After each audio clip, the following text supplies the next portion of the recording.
She thinks she'll be okay with it.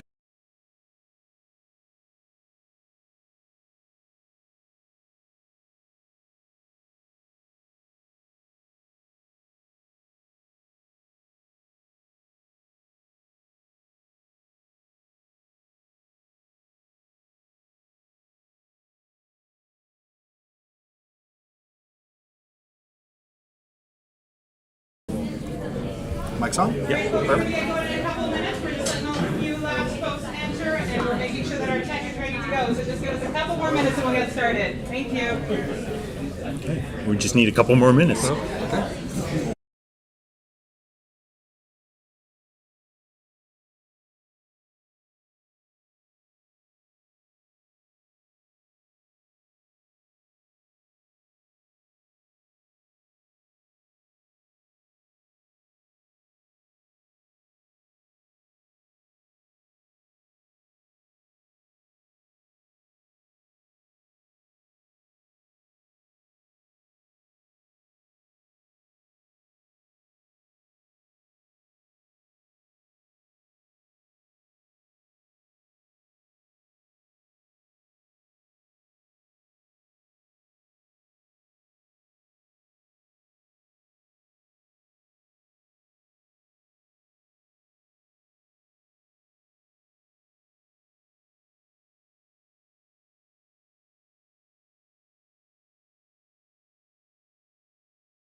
I mean, the other people are still, I suppose, active, some creative is still around, right? All right.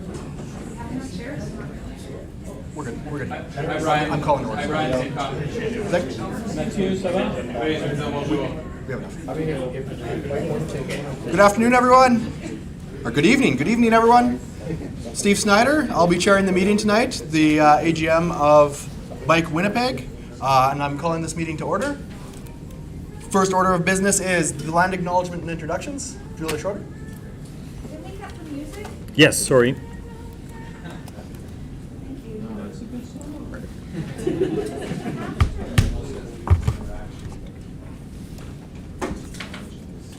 Ready? Yep. All right. Turning off my cell phone. Oh yes, if anyone else would also like to turn the volume off on their phones, that's probably a good idea. Just so you know, we are live streaming to Facebook and to YouTube, and that will be available. So if you do come up at some point to ask any questions to the microphone, just know that you will be online. All right. Bike Winnipeg has the privilege of riding on the roads and pathways of Treaty Number 1 territory along the Red, Assiniboine, Seine, and LaSalle rivers. Our work takes place on the original lands and waters of the Anishinaabe, Inninewak, Nehetiwak, Anishinaabe, and Dakota Oyote and Dene Sulene peoples, as well as on the homeland of the Red River Métis Nation. We recognize our part in the treaty relationship and are committed to working toward mobility and environmental justice for all on land transformed by colonialism. We commit to collaborating with Indigenous communities in the spirit of truth and reconciliation. As we gather in Treaty 1 territory, it is important to recognize and honor Treaty 3, in particular Shoal Lake 40 First Nation and Iskatewazagagan No. 39 Independent First Nation, the source of Winnipeg's clean drinking water. It is also important to recognize and honor the First Nations of Treaties 1, 3, and 5, the land where Winnipeg sources its hydroelectric power. We also want to recognize that the state of the world right now is pretty tough, and for those of you who have friends, family, loved ones, or people in parts of the world in crisis right now, we want to take a moment to recognize that is the case before we continue.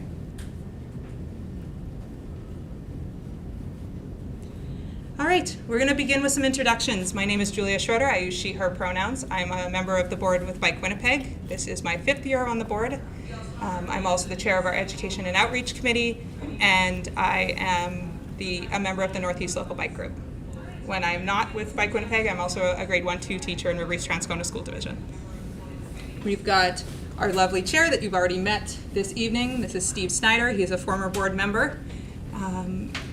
Outgoing this year. Outgoing board member. We've got Ian McCausland, tech person extraordinaire, graphics design, etc. Ian's a photographer and has been dealing with all of our lovely tech setup this evening, so thank you.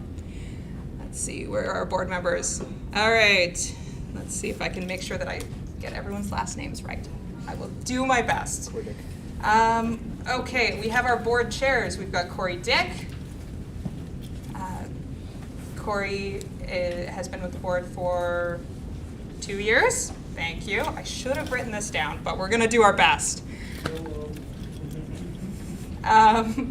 But Corey's been with the board 2 years and has stepped up and become one of our co-chairs this year, which is amazing. Thank you. And then we have Ben, what's your last name? Meek. Benjamin Meek, who is our other co-chair and is currently taking minutes for our AGM. So thank you for that. We've got Luke Lorenz, who is our finance person? Treasurer, thank you. Can you tell I'm a teacher? This is, I do my best. Luke is our treasurer and has put together the lovely financials in your annual report packages. Where are my board members? Jada.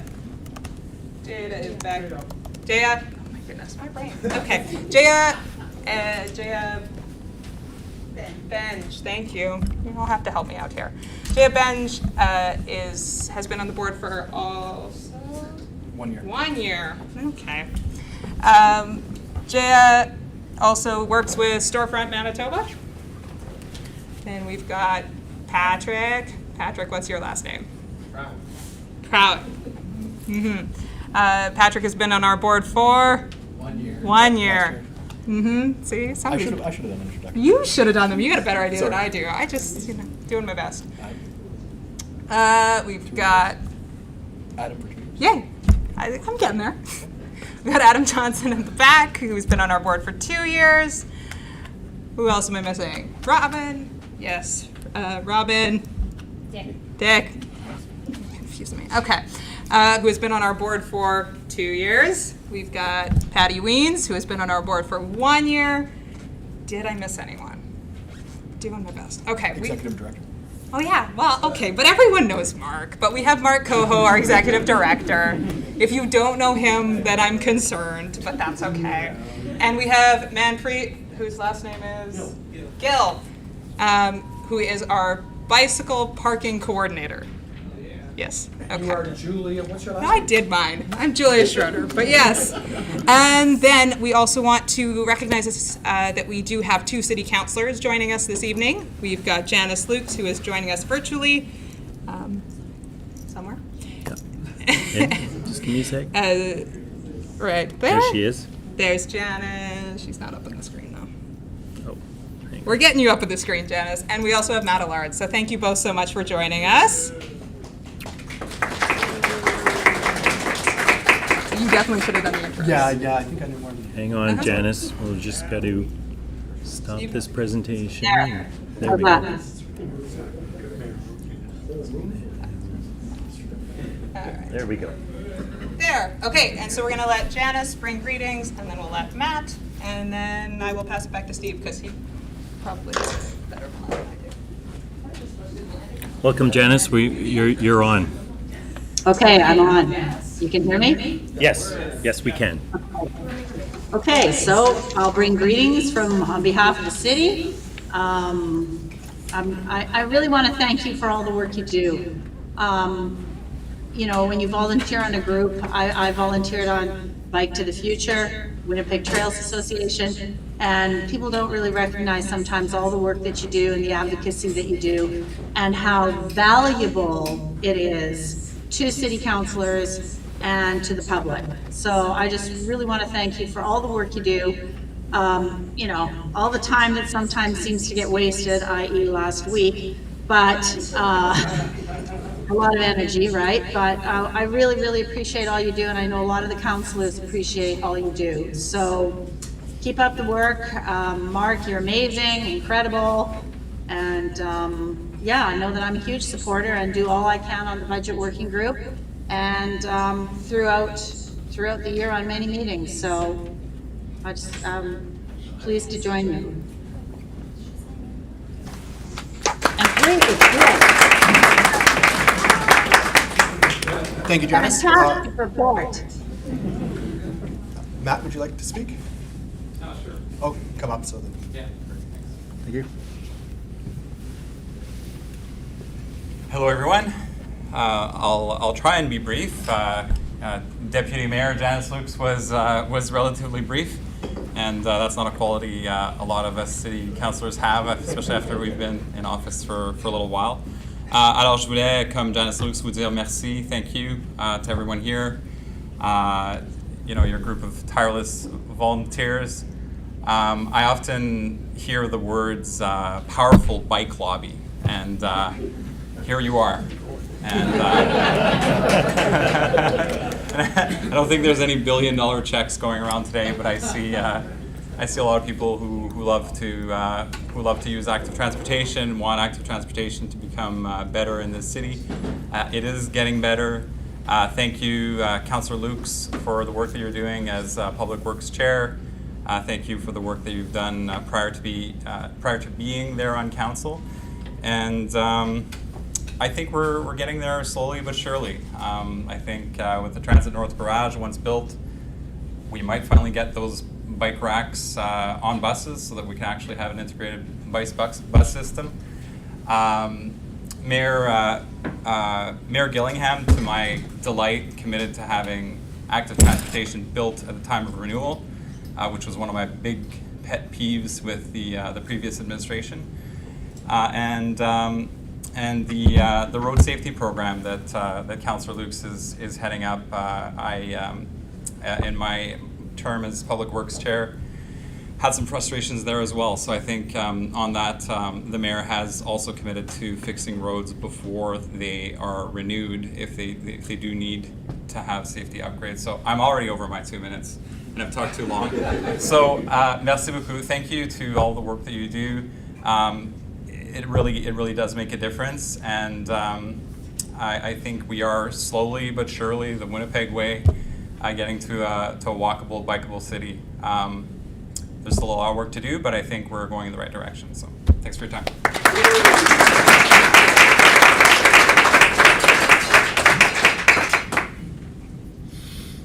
Go ahead. We're good? Yeah. All right, we will now move into the meat of the AGM. Introductions are done. Thank you, Councillor Matt Allard. Thank you, Councillor Lukes. First, there was the agenda and the AGM minutes from last AGM. They've been passed around here. They were sent out with the meeting announcement as well. So I would like to, can I hear a motion to adopt the agenda? Thank you, Adam. Adam Johnson. Seconder? Misty? Misty Brown. All right. All those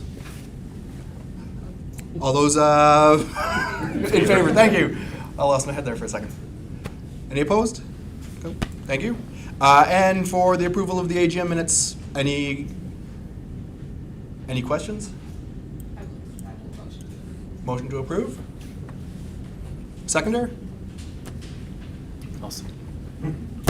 Dave Elmore? Okay. You good, Ben? Yeah. All right, excellent. All those in favor? Any opposed? Good, excellent. And the first order of business is the director elections. So we will give each director some time. Here is the, oops, going a little too fast. We're currently looking to fill 6 director positions. There are 8 individuals interested in joining the board of Bike Winnipeg. There is 4 re-elections that have finished their 2-year term, and there are 4 individuals who have not been members of the board before, looking to be elected. These are some of the general ideas of what the board does, governance and oversight and operations of Bike Winnipeg. All right. To be eligible for a board of directors seat, you must be at least 18 years of age, have not had bankruptcy or undischarged, be a member of Bike Winnipeg in good standing, and have at least 1 nominee from a Bike Winnipeg member, which may be a self-nomination. Our board is looking towards doing diversity, and that means that we are a part. We are trying to seek gender equality and racial equality. About the 50-30 challenge, 50% gender parity, and 30% representation of underrepresented individuals. The general ideas there: people of color, people with disabilities, two-spirited LGBTQ+, sexually diverse, Aboriginal, Indigenous, etc. So yes, we are. Keep that in mind when you are doing the elections. And finally, there are new candidates. So I will give each individual the opportunity to speak. They do not need to. Their bio is here. First up is Zach Rempel. Zach? We ask if you do want to speak, you come up here so that we can stream it online. All right. And I will be giving everyone that's 2 minutes. Yes, yeah, 2 minutes. Great. Come on up.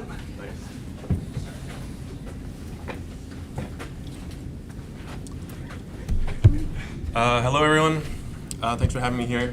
Okay, my name's Zach. I've been biking around Winnipeg for my whole life. I guess I'll just run through a few what brings me here. I guess there's a few reasons what brings me to Bike Winnipeg. One is that I care about making Winnipeg beautiful. Cars, we've sacrificed so much of our city over to cars and car infrastructure. It makes me very sad. 2, I care, bikes are very affordable, and that's allowed me to live. It's changed how I live my life, and I think it can change how a lot of people live their lives. And 3, it's about climate. I work in climate change policy. I work at the International Institute of Sustainable Development. Our office is over there. I research and write climate change policy for governments. And we're not actually going to hit our climate targets unless we think very differently about building the city sustainably. And then one other thing I just wanted to share is about that when I look around Winnipeg, I think that we have so much potential, and sometimes it kind of drives me crazy. Like, I think I'm going crazy. Like, every time I bike over the Osborne Bridge, I'm upset. There needs to be a safe place for cyclists, and there needs to be a safe place for pedestrians, and we need to do a better job designing for the whole community.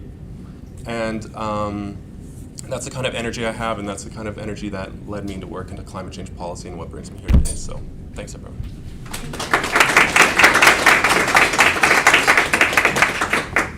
Thank you, Zach. Next up is Andrew Single. Andrew, you have an opportunity to speak. Thanks. You do? Yeah. Excellent. Come on up. Zach set the bar high for not making me shoot him off the stage. Hey everyone, my name's Andrew. I use he, him pronouns.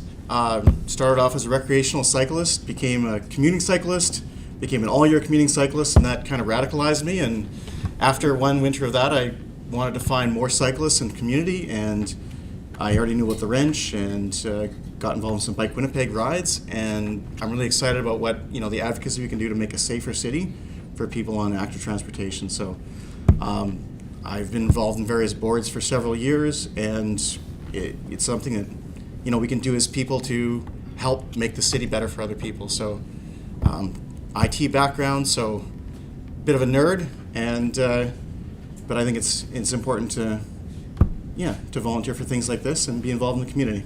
Thanks.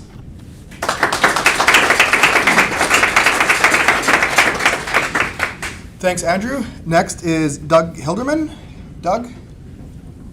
Is Doug? Ironically, I wrote my notes out on an auto pack invoice. Well, I'd like to thank Bike Winnipeg for the opportunity to summarize my last 40 years in 2 minutes. I had developed a love for cycling in 1975.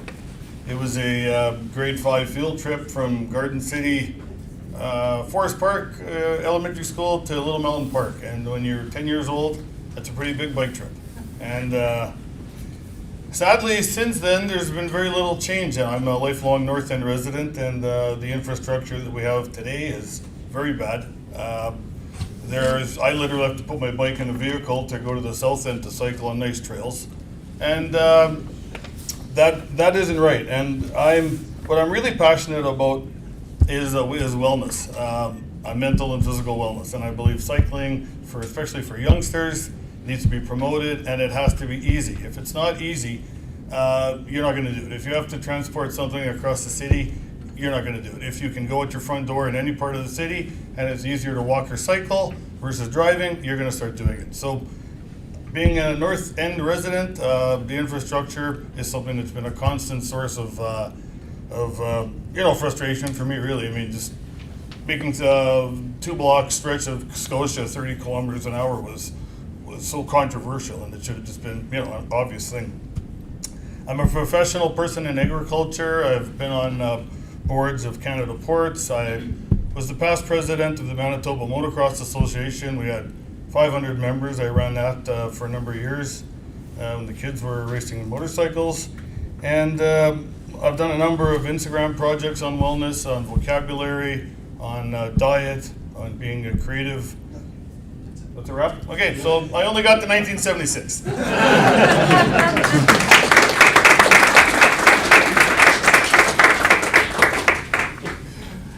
Sorry, Doug. And last is, last of the new elections. Leslie Parisian? Oh, thank you. Come on up.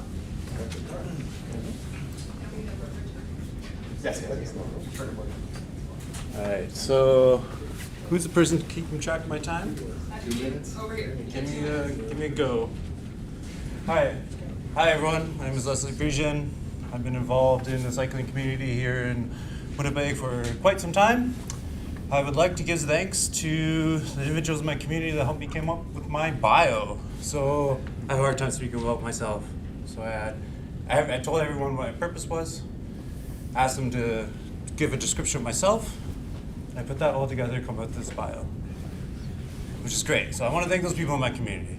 So I'm a young Indigenous individual that looks at themselves as two-spirited. I love to bring some diversity, as I've seen some of the candidates come up, older individuals. So I'd love to bring more of a younger spirit and more diversity, which I think I can do. I am always advocating for better, safer bike lanes. Makes me frustrated as the people I teach. I ask, what's your biggest barrier to bring you cycling in the world? It usually comes down to them feeling unsafe around vehicles, which I praise Bike Winnipeg for advocating to create difference.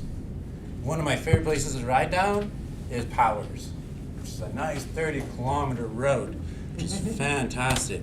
Which brings me to Ralph Brown Community Center, which is a community bike shop that brought me into the bike community. Before, I used to be a little North End kid that would steal bikes until I finally had my landlord come to me and go, Leslie, I noticed you come with new bikes all the time. And I was like, well, I have no other way to get around. I hate buses, so why should I change? He's like, no, there is stuff out there. I was like, what's out there? He showed me Ralph Brown Community Center. He showed me that I don't need to steal bikes to make myself get around. So now I do the same thing that this elder did to me, and I teach other youth that are around with me that, hey, we could do better, you don't need to do that. So I wish to take this advocacy even further by becoming a member of your board.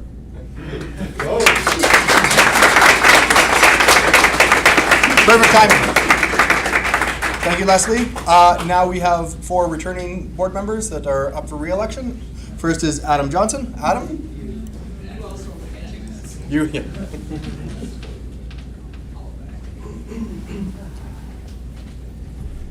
Good evening, everyone. My name is Adam Johnson. I'm proud to be here tonight at the Bike Winnipeg AGM. I'm running for a second term on the board here at Bike Winnipeg. It's been a pleasure to be on the board. I'm also chair of the Northeast Local Bike Groups, helping to advocate for stronger infrastructure within the Northeast area of Winnipeg. And I've always been a big cyclist, especially in recent years, commuting all around Winnipeg. I noticed the challenges of cycling infrastructure, especially in Elmwood, and working towards improving that, and like to be continuing on the board to work on that as well. And when I'm not on the board, I'm always advocating for public and active transportation, talking about it on my radio show at UMFM, not necessarily automobile, discussing those issues. And like I said, I'd like to bring that voice through the Bike Winnipeg board, as well as increasing our diversity, supporting inclusivity, as increasing voice of Indigenous people on our board, and working towards inclusive transportation in our city. Thank you.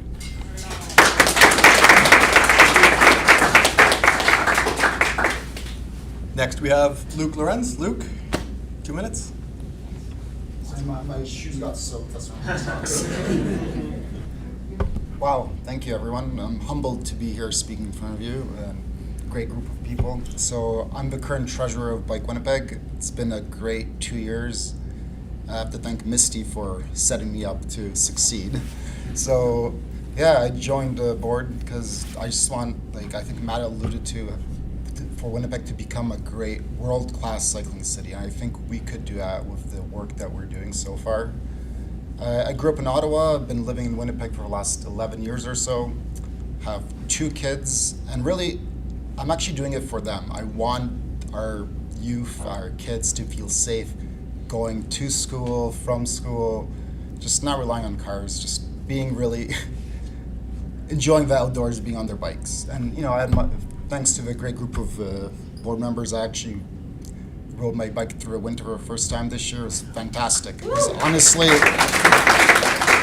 I overcame the fear. I'm sure I'm not the only one. I'm sure everyone's probably has tried it, but if you haven't, go for it. It's awesome. Best thing that I've done this past winter. But yeah, I'd love to stay on the board if you have me. And yeah, thank you for everyone, and some great candidates today. So looking forward to seeing the results. Thanks.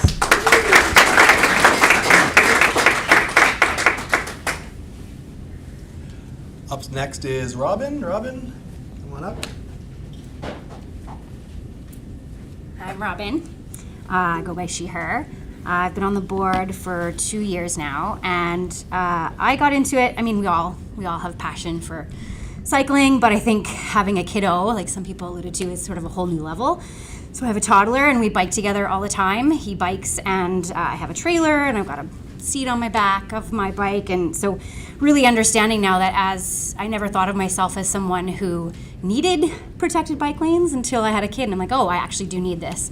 So understanding that people who are left out of the decision making may need things that others don't, may need like more protected bike lanes, clean bike lanes, less potholes. So I'd like to help advocate for that. What else? I bike all year round. I started with like triathlons and road biking, and now I've gone commuter, and I need to talk to Doug later because I also ride a lot of motorcycles. So that's, I guess, I'm a more background. Sorry, I'm a Environment Canada meteorologist, so my day job is the weather, so you can yell at me, it's raining outside, sorry.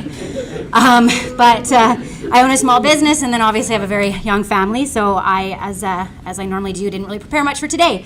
So it does sound like we have some amazing candidates, and I'm really humbled, like Luke said, very humbled to be a part of this group, and I hope that I can continue for the next 2 years doing my chairing the fundraising committee. I have no experience with fundraising, so if anyone else does, we'd love to have your help. But that's all for me. Thanks very much.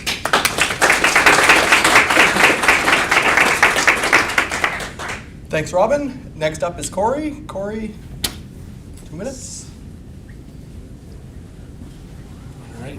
Hey everybody, my name is Corey Dick. I use he, him pronouns.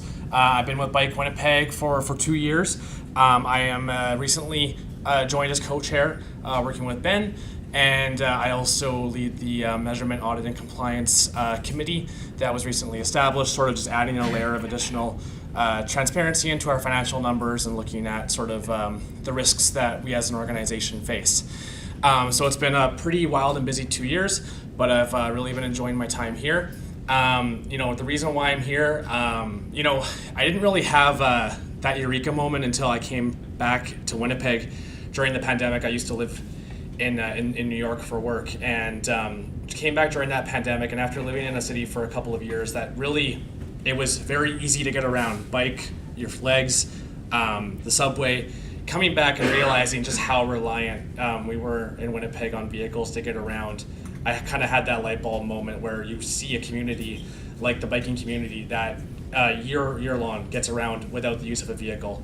And just seeing that was really, jaw dropping, and it kind of was a moment for me. And that's when I got involved with Bike Winnipeg.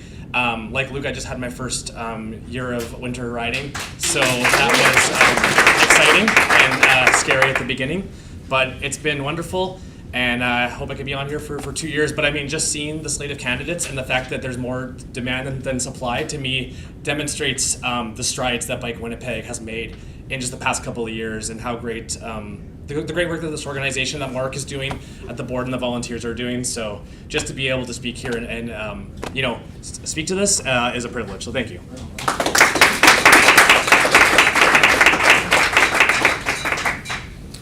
All right, so here is the last piece for voting. Voting, please choose up to 6 directors on your ballot. Up to 6. Any more, and your vote will be nullified, but you can do less. Can I ask a question? Yeah. I'm just wondering, from those who are on the board, have been on the board, is there a particular skill sets that you were lacking? You wanted to come in and say, wish we had a fundraiser. And we should call for nominations. Oh, yes, nominations from the floor. Thank you, Missy. 3 times, yes. So, We will answer your question, let us call for nominations, and then yes. we'll take questions. So I would like to open this time for nominations from the floor. First call for nominations on the floor. Would anyone like to be on the ballot for Bike Winnipeg's Board of Directors? This will be my second call. Anyone in the room who would like to be nominated to be on the Board of Directors? Third call? Is there any lawyers in the room? That is a skill set we don't have. Yes. All right. There is the skill set. Yeah. All right. I call nominations closed for the Bike Winnipeg Board of Directors vote. And yes, I already went over this, but yes, choose up to 6 directors on your ballot. You may choose less, but you cannot choose more, or else you will void your ballot. As for the question? Oh yes, secret ballot. Do not put your name on the ballot. And you can, I didn't get this part.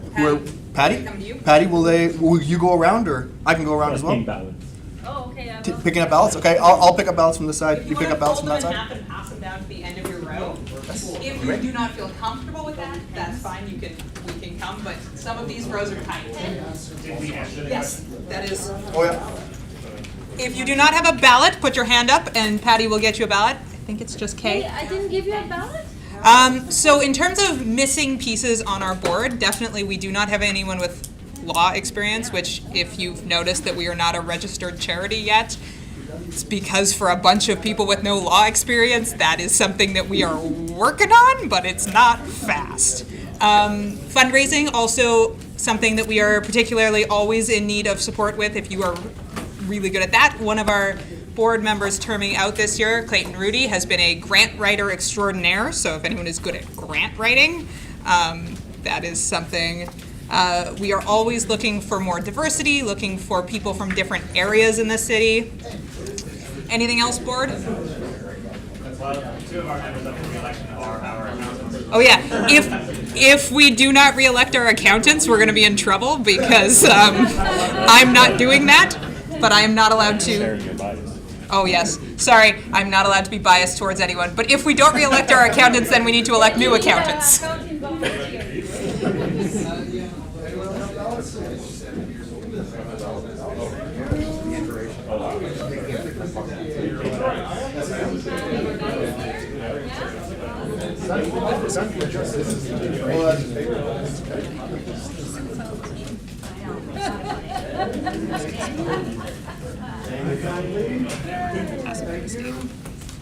Any balance left on this side? Any balance here? left over there? Nope. Okay. Just mine, but I'll bring it to you. Okay. Go do it now. Okay. All right. Anyone who is running for the board is allowed to have a scrutineer person watching the ballot counting if you would like. We have 2 past board members counting ballots for us. We have full confidence in them, but this is me giving you that opportunity. You may do it for yourself or appoint someone else if you would like. No, we're good? Okay.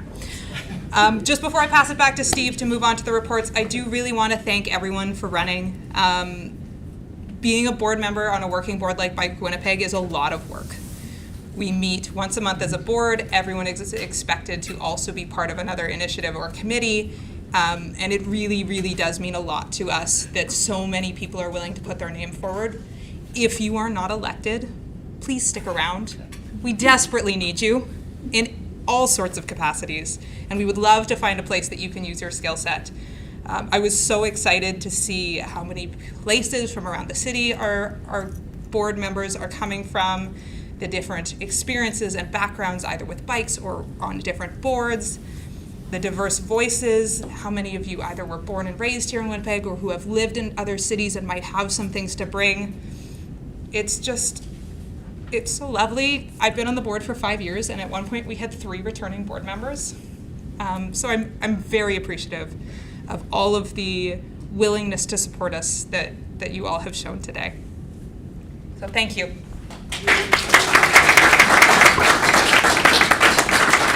Thank you, Julia. Up next is our reports. We will be going over all of the reports first, followed by calling questions for each individual member, followed by accepting. The only one that we have to pass is the financial reports, but we will vote to accept committee reports as well. First up, our executive director, Mark Coho, doing the executive director report. Yeah, thanks very much. It's exciting to see all the wonderful people here. It's really awesome to see the turnout, and I certainly appreciate that. So, this year really, I think, has been a lot about growing Bike Winnipeg. It's kind of getting our rebound from COVID and bringing back ourselves into that. So a big thing for me this year was really building out those local bike groups, getting them functioning and building out that set of priorities that we can take to the city and start pushing for, bringing out into the community and getting the feedback and building up the momentum to get things moving on getting that developed. Another big achievement I think we've done this year, through last year and this year, is really sort of rejuvenating that bicycle valet. Certainly with COVID, it meant that really the people we had working on our bike valet moved on to other things. They moved on to bigger, better things in their life. But it meant that we had to go looking and finding some of those volunteers and reaching out to people and renewing that bicycle valet and that client base that we had. I'm really thrilled, and Manpreet is here, who has taken up really working on that bicycle valet, but also the bicycle valet coordinator. I feel incredibly lucky that we found Manpreet because he's really building that up for us. There's been some positive changes too. So, I want to talk about some of the things that we accomplished. Getting the protected bike lanes built along River and Stradbrook.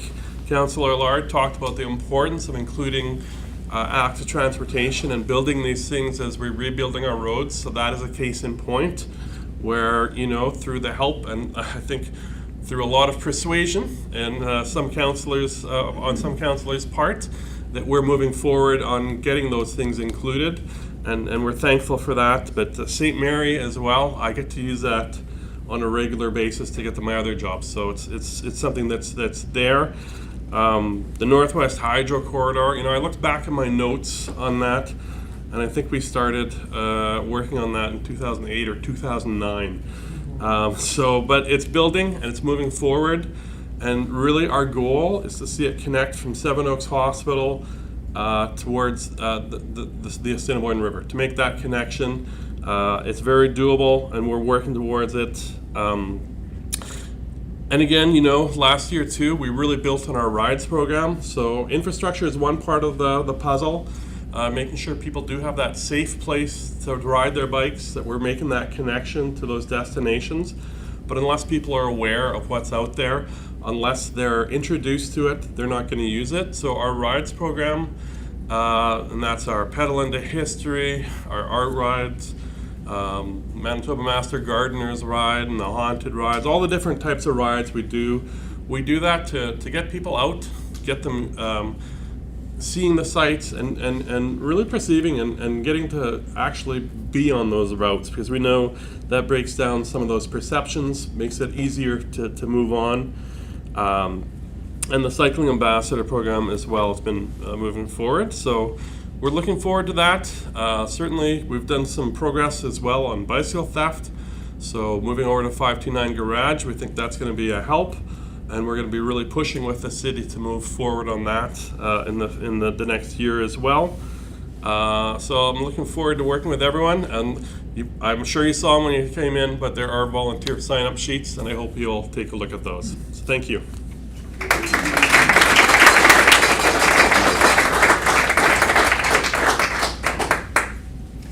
All right, thank you, Mark. Up next is our Treasurer's Report, financials. I'll call on Luke. Luke, thank you. Well, I'm kind of happy that you guys voted before. Because there was a small error on the 2022 balance sheet. The deficit from last year didn't carry over, so we're going to adjust the financials when we post them on the website. So just keep that in mind. We're missing $10,000 right here, right? So that's why it's out of balance. So we'll adjust that on the financials when we post on the website. So minus, it's a deficit from last year. Right? But overall, 2023 was a fantastic year when it comes to grants. Our revenues are roughly $100,000. 85% came from grant revenue. We received almost $140,000 worth of grant funding last year, thanks to obviously Clayton, who was our. Are we taking questions now, or? Okay. So we received roughly $140,000 worth of grants this past year, thanks mostly to Clayton, Mark, and other board members that worked hard to get those grants. 64,000 of that is going to carry over till next year, so it sets us up nicely for this coming year. And overall, there's a lot of tight cash controls because the cash is sitting in our bank, but we can't spend it until the work is done for the grants. So that's kind of a big thing that we're going to focus on in the next coming months, and to finalize a few of those grants. The bike valet, we had roughly 40 events, Manpreet, something like that, right? 39, 40 events. Yeah, and $2,000 more than last year. So we're coming back post-COVID, but 2024 is going to be hopefully a much better year. Unfortunately, we didn't participate in the bike parking contract with the city of Winnipeg, so that's going to hopefully again come back next year. And the biggest focus for this coming year is trying to obtain the charitable status. We listen to our members. That's on a really high priority, and that will be our big focus for this year. So, I'd love to answer some questions at the end. But yeah, that's about it from me. Thanks, Luke. Thank you, Luke. Up next is Corey from the MAC, which stands for Measurements, Audits, and Compliance Committee. Corey, thank you. Thanks, Steve. Yeah, so the Measurement Audit Compliance Committee, MAC Committee, it's really a working group because we don't exactly meet monthly. We meet a little bit less often, but it was established about a year or two ago just to add a couple of things in terms of what we do. So just from the measurement perspective, we track and measure key performance indicators or KPIs that we try that, you've seen some of them on the cover of the annual report. We track these things to, give in order for us to be able to tell the story of what Bike Winnipeg does, as a social enterprise, having that tracking, whether it's the number of people riding on group rides, volunteer hours, and those kinds of things really help us tell the story, and people are interested in that information. From a compliance perspective, the C, we sort of track organizational risks and making sure that we have, policies, procedures, or controls in place to mitigate those risks. Just like any other not-for-profit that exists, there is some level of risk in our operations, whether it's business, financial, reputational, etc. And then what I'm here to really talk about is the A side of things, audit, and that is adding, some financial review that we do of the numbers that Luke presented there to ensure that there's no material errors, no omissions of disclosures or things that would provide for information that's not very helpful or reliable. So I'll just speak to a couple of brief things with regards to what we looked at. It's not a financial statement audit or a review in accordance with the standards that some of you may or may not be familiar with, but it's more of just a high-level analysis of some of the numbers in the financials for Bike Winnipeg. So in part of this process, we determine a materiality level, a level of sensitivity that, as the membership, you'd more or less likely be interested in. If there was an error of a certain amount, what would be cause for an issue. So we determine a level at which we perform our work. We do some year-over-year balance sheet analysis, income statement analysis. We look at a couple of ratios that are commonly used sort of in the not-for-profit space, and just kind of understanding, using that information, the changes in the numbers and why those changes existed. So I work closely with Luke in asking those questions, and fair to say, based on my analysis, nothing has come to our attention that suggests that there was any sort of errors in the material errors in the financial statements of Bike Winnipeg. And that's all I got to say about that. So thanks very much. Thank you.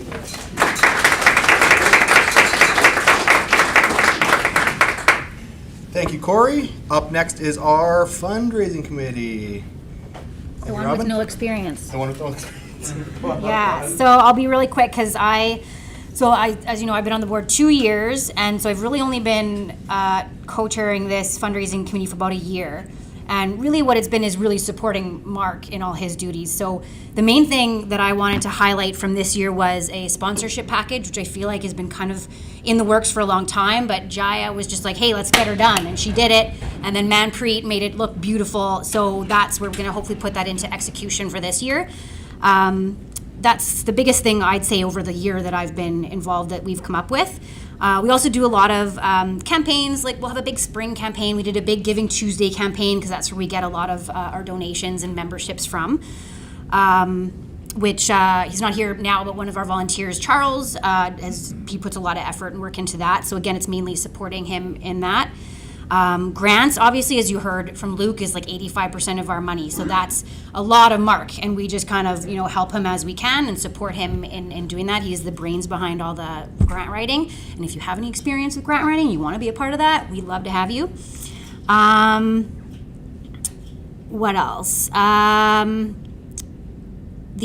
wanted to just sort of also emphasize that donations also allow us to go after different and new grants, because some of the grants will require like a 50% upfront investment on our side. So just the more donations that we get can help us to expand our grant repertoire as it is now. Other than that, I think from fundraising, that's pretty much what we focused on. I think, Bike Valet we support as well, mainly from whatever Manpreet and Mark need in that, but not. I can't think of anything specific off the top of my head, but we have supported them in the past for Bike Valet. I think that's all I'll say. Thanks. Thank you, Robin. Up next is our advocacy chair, And that's Ian, a non-board member who is still chairs one of our subcommittees. So, former board member, but no longer a board member. Thanks, Ian. Hey everyone, thanks for coming out tonight. Just get my notes out here. Thanks to all of you that ran in the. Hold on, thank you. It's a bit big for my pocket. Thanks to all of you that ran for election. It's exciting to have so many people interested in Bike Winnipeg. I've been a volunteer for a dozen years. Not quite as long as some folks. Got some of the founding members here. Not quite as Maybe old Dave will either. retire one day. So yeah, sorry, just let me pull up my notes here. There we go. So some of the highlights from advocacy this year are Bike for the Future, which interestingly enough has brought in some of the folks that have that are running for our board. So that's exciting work. Just getting people out riding and connecting with our community is really important. Our bike theft working group worked really hard this year to get the city to agree to move to Garage 529. We're very excited about that. We've done a significant amount of advocacy work around snow clearing, and we might have seen, some good snow clearing had we had some snow this winter, but we didn't. So there's still some things that the city needs to do to improve ice maintenance on the active transportation network. You're welcome for the no snow. Yes, is that your fault? It was an interesting year to be riding a bike in the winter. And a lot of the work that we do is in support of Mark, who works tirelessly going out to committee meetings, to talk to the Executive Policy Committee, and to talk to City Council. So we on the Advocacy Committee really appreciate all of the work that Mark puts into going to those meetings and sitting and waiting and talking and sometimes being, not treated well by city councilors.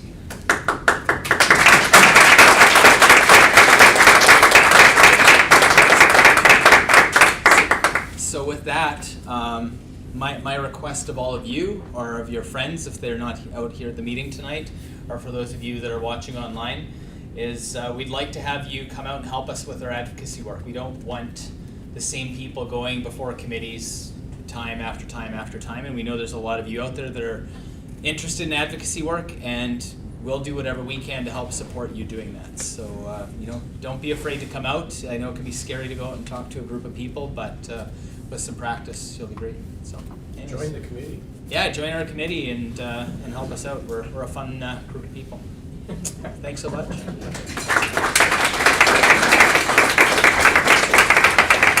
All right. Up next is our outreach and education, and that's Julia. Julia, come on up. Is everyone sick of me yet? All right. I'm actually going to start with some questions. How many of you have been on a Bike Winnipeg ride before? Show of hands. All right, almost everyone. Get a little tougher. How many of you have marshaled a Bike Winnipeg ride before? Still pretty good. Okay. How many of you have done ride marshal training? Not all of the friends from the last question. We do have 2 coming up this year.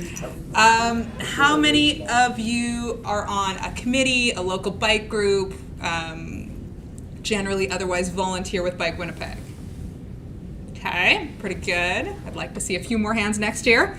All right, and how many of you, we're getting harder, have ever done any of our cycling ambassador work? You've taken the display trailer out and talked to people about bikes. See, I knew that one was going to get a little more sparse. And this one's just for a few of our friends. How many past board members do we have in the crowd? Yeah, there we go. One. So there's about, y'all put your hands down, about 6, 7, something like that. And how many people who were involved with Bike Winnipeg when it was still Bike to the Future? Oh, all right. We've got three long-standing volunteers. So I ask these questions because what we do as outreach and education is we work with our community and we work on growing our community. We run bike rides, we are out at events with our display trailer, we support our bike valet, our local bike groups, we co-host the Bike for the Future rides with advocacy. Last year, we welcomed over 600 attendees, we had over 30 volunteers, and we engaged over 500 community members. at our cycling ambassador events specifically. And we ran a record-breaking 32 group rides between May and October with help from all of our different committees and local bike groups. That's amazing. That's not me. I help organize that, but that's all of you that are making that possible. We are so excited to be growing Bike Winnipeg as we come out of the COVID-19 pandemic, because like many nonprofit and volunteer-based organizations, we struggled. But we have run full ride series again the last couple of years, and it's just been amazing to see not only our lovely regulars, we love you all, but also so many new faces. I just really want to celebrate the fact that cycling in Winnipeg is growing. I have been volunteering with Bike Winnipeg for 5 years on the board, and a couple years before that as well. And I started bike commuting a little bit before that even, so let's say maybe about 10 years, give or take. And the improvements in infrastructure, the number of people on the road, and the way that we are able to present ourselves as a group is just astounding. So I want to thank all of you. I want to thank my committee members. I want to thank our ride marshals. And I want to put out a call for all of you to come and join us. We particularly have struggled with our ride marshals over the last couple of years since the pandemic, because we have had some move away, move on to other things.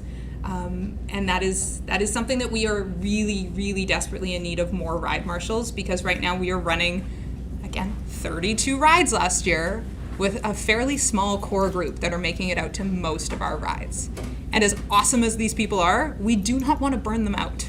We would like to be able to sustain the pace of growth that we are doing, and we cannot do that without more volunteers. Special thanks to my committee members, particularly our longtime volunteers, people like Dave Elmore, who has been around since the beginning, still manages to attend multiple committees and chair Bike Week, but also Adam Johnson, Ian Walker, Mark Coho, and as well we've got lots of our committee members who attend more infrequently or who have joined us even just this year. But your dedication and commitment to cycling in the city is unmatched, and I'm so grateful for all of you. We could not do what we do without you. You may have seen in our annual report this year that the city of Winnipeg has really had a big loss, both in our bike community and as a city at large. The late Danny Schur used to do our strike bike rides with us, and we were devastated to hear of his passing last spring. I don't know if any of you managed to make it out to a strike bike in any of the years that we attended or that we hosted those rides, but Danny brought the story of the general strike to life in a way that I have never heard or seen anyone else do. So I do want to take a moment just to recognize what a loss that was for our community, and to pass condolences on to his family, because that was a tough one. All right, I will finish once again by saying thank you all so much. I'm so excited to see some new faces in our crowd. Please come out and join us. We would love to have you attending rides, running events with us, talking to folks, and really just continuing to build the cycling community. Thank you.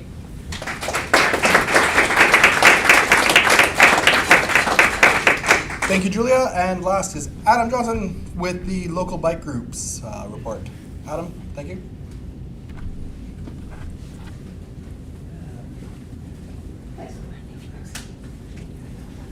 Well, they say to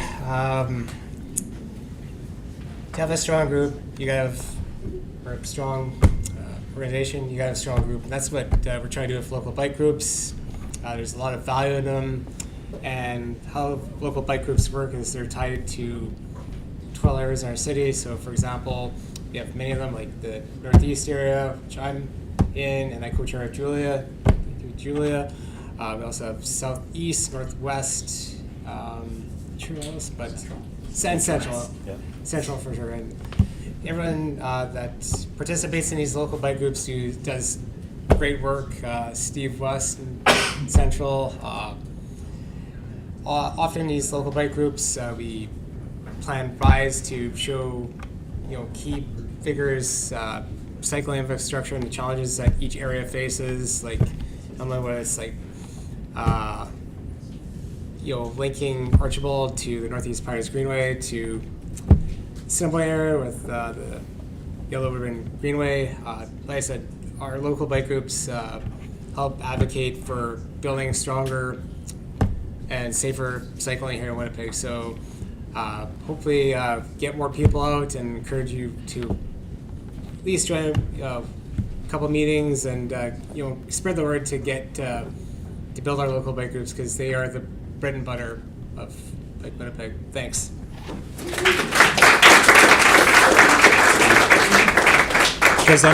Because I'm the tech guy, I can alter the agenda. I just wanted to butt in a little bit and just say I'm a member of the Southwest Bike Group, and our chair Tyler wasn't able to be here today. He fell ill, but I just wanted to just take a moment to recognize his hard work in the Southwest. He's managed to coordinate rides with 3 different MLAs, a couple city councilors, and he was instrumental to creating dialogue with the mayor's office for that successful ride with the mayor in the winter. So I just wanted to make sure that Tyler gets his shout out, because he's working hard.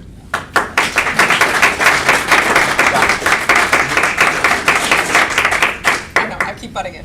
But we also got to shout out Steve West, who is hiding on me somewhere there, who chairs our central committee and is doing an amazing job over there as well. Yes. Yes, and Adam wasn't originally going to be doing the report. It was supposed to be Tyler, so thank you, Adam, for stepping in for Tyler. All right, now I'm going to open it for questions and discussions for the various committees. For this portion, I will repeat the questions for the people online, and if the people asking questions do not want to come up, and I might, so that the online people can hear the answers, ask that every board or reportee come up so that if they do get a question fielded, they can answer. Why don't we all of us come up right now so that you're close to the microphone instead of walking up and down. And if you would like to speak into the microphone for your question, if you want to sneak ahead of us there. Well, I said I'd repeat the questions if they don't want. Oh, if they don't want, okay. Well. Which gives the opportunity then. Oh, okay. Do we have any questions for any of the on any of the reports? Just one quick one, I'll yell. The Jets are apparently going to get into the playoffs next year. Are we going to do the bike valet thing again downtown? All right. The question was, will we be doing the bike valet for the Winnipeg Jets whiteout parties? Yeah, so we're definitely talking to them. So they will have something set up. It'll probably be on Donald Street, which is good access from St. Mary, from Hargrave, and from Gary. Yeah, it was a blast last time, so I encourage everybody to use their bicycles. Yeah, and we'll be promoting and letting people know how to get there as well. Yeah. We will need volunteers for that bike valet, so. Maybe. I'm there. By the looks of the score right now, we should be second place and get home ice advantage. 3-1. Any other questions? You're painting it sorry. All right, this is now the Jets report, apparently. No. Any other questions for board? On the topic of bike valet, you guys reached out to Festival de Voyageur, which had no bike parking for the festival, which I complained fairly loudly to them about that. Yeah, with Festival de What was the question? Yeah, the question was, had we reached out to Festival de Voyageur about bicycle parking at the festival? So it's trickier because that one's a winter one. So one of the things, well, because we have to volunteers, it's not as fun to volunteer through. As a firekeeper, are you still there? Fair. So one of the things we're hoping to do is one of the ways we want to expand our bicycle valet is to have rentable, lockable racks that might create some of that problem or create some of the divide there. And that would allow us to have a service that we can ramp up from fully just renting out a bike rack to allowing someone to have a supervised, lockable bike rack, all the way up to that full bike valet kind of level. So that's one of our goals, is to build out that. Part of that is we're working on storage space for the bicycle valet. Right now, we're in a basement through 2 twisty hallways to get gear in and out. But we're trying to get that improved. That would allow us then to look at grants that we can get the infrastructure for and the supply, the racks. But then once we have that, then because there are other organizations, sometimes it's a fairly expensive endeavor to rent the bike valet. So that's where we see this as having different price levels that they can manage a little differently. Other people offering bike valet? No, but depending on who, the bicycle valet is paid for through whoever the organization that's hiring, and there's different levels of ability to pay within that. So, a for-profit, like True North, doing whiteouts is probably in a better scenario than say Festival or Picnic in the Park or some of the different community ones. So we have some subsidy to help with that this year. That's one grant we got from the city that's new, that's going to help out with those kind of things. But we're also looking to sponsorship to help with that as well. And we need volunteers. Did we say that? Also, jumping off what Mark just said, if anyone knows a conveniently located place that we could store a lot of very heavy bike racks, let us know. We don't have a ton of budget to pay for it, but we are looking. Any other questions for committee members? I have a question about youth engagement in Bike Winnipeg and just advocacy about getting more young people to ride a bike in our city. Does Bike Winnipeg gather data about how many young people bike around the city? And the other piece of maybe a question to Julia about outreach and education. I'm one of those young people that never learned how to ride a bike. How is Bike Winnipeg encouraging people who have felt like ashamed to not be able to ride a bike engage? I know Ian Walker has given me the opportunity to learn to ride a bike, but to make him give up his time to teach one person, I think undermines what Bike Winnipeg really wants to do. How are you engaging people like me who have a lived experience that has been excluded in biking? Okay. All right, so the question is, how are we encouraging those who have difficulties riding bike or learning later, or younger kids learning how to bike? And yeah, question for Julia? Yeah, I can speak to that, although I will also let Mark speak to the BEST program, the Bicycle Education and Skills Training Program as well. So in terms of youth and children learning to bike, that'll be the Bicycle Education and Skills Training Program, BEST. But in terms of older people, right now we do not have the capacity to teach people how to ride a bike, but we do have another organization in our city who is doing that work, and that is Winnipeg Trails. We have had board members, Ian Walker, Patty Weens, others, who have specifically, when people have reached out and asked, have helped people learn how to ride a bike. We are willing to do that within the limited capacity that we have. But again, we need more volunteers. We can't right now run training sessions on a large continuous scale. We don't have capacity or a space, but I do, or a fleet of bikes. Access to bikes is also a part of that for sure, because not everyone who wants to learn how to ride a bike does have a bike, because for obvious reasons they haven't been able to ride one. Winnipeg Trails is doing training, and that is who we direct people to if they are asking about how to learn how to ride a bike. They've been working a lot with newcomers, but also have been providing classes for folks generally who have reached out to ask. Leanne Perry is kind of running that over there at Winnipeg Trails, so shout out to our good friends over there who are doing awesome work in that area. One concern I do want to bring up about advertising is, I know Winnipeg Trails has been offering that program, but I know how it's advertised is for women learning how to ride a bike. And so I'm really curious, how are you, Bike Winnipeg, advocating to the Winnipeg Trails to be more inclusive and ask for like people who... So again, they're also a volunteer-based organization, and they have only so much capacity. That is a group in Winnipeg right now, specifically newcomer women who are generally underserved in terms of learning how to ride a bike. If if there are people who do not identify as female or non-binary who would like to learn how to ride a bike, I encourage them to reach out to us, and either we will talk to Winnipeg Trails and connect with them, or we will figure out what we can do in that capacity.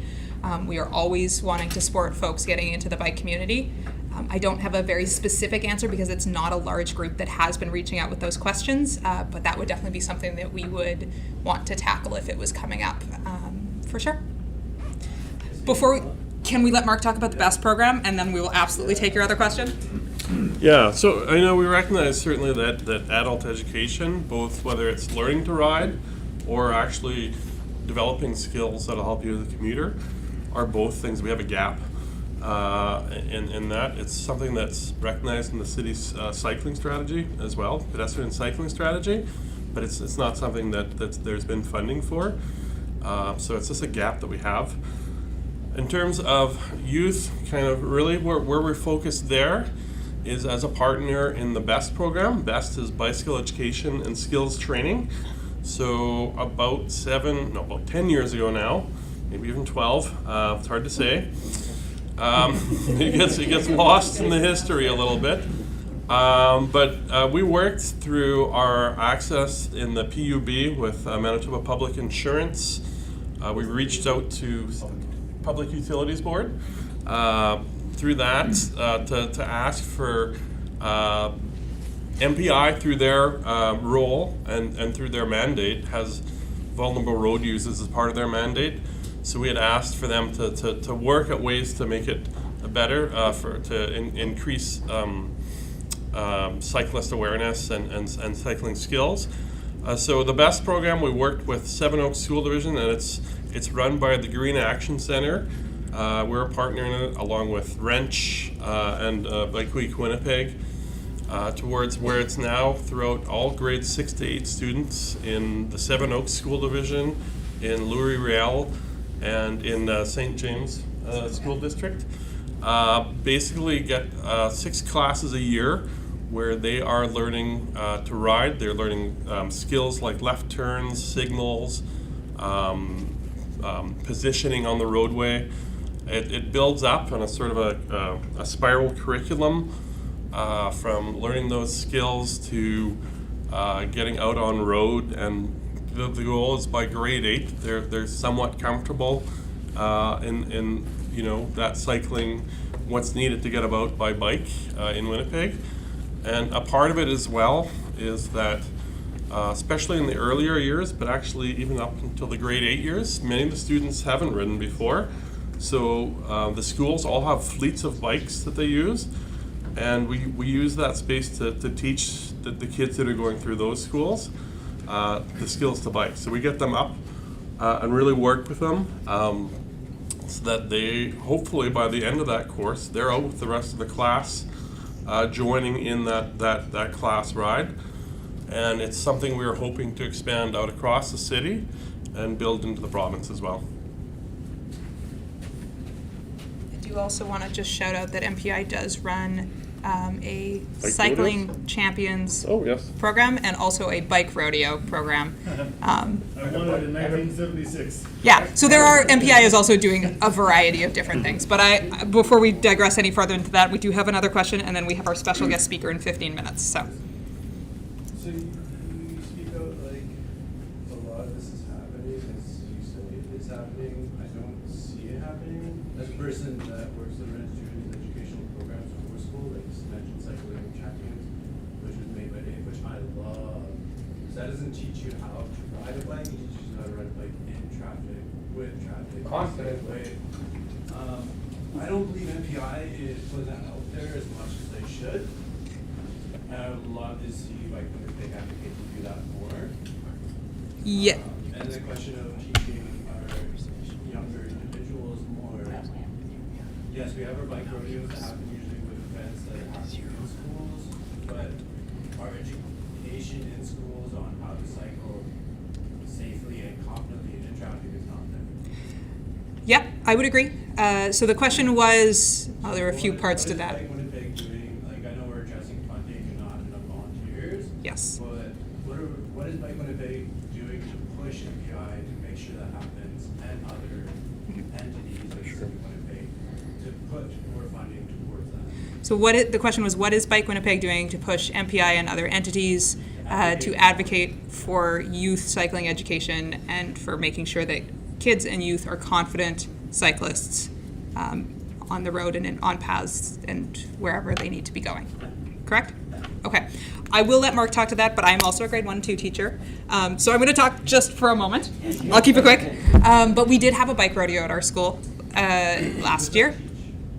So the reality is there's only so much that we can do in the school system without significant support from the provincial government. And we have actually put out an ask to the provincial government as the chair of the Committee on Outreach and Education Committee, and as a teacher, I sent the letter to Minister Altemeyer about supporting improved access to bicycle education for kids. Because you're right, one of the things you mentioned was funding and capacity volunteers. Those are areas that we would need a lot more of if we were going to roll out the kind of bike education we think all kids deserve. If this is something you're passionate about, come, help us, join.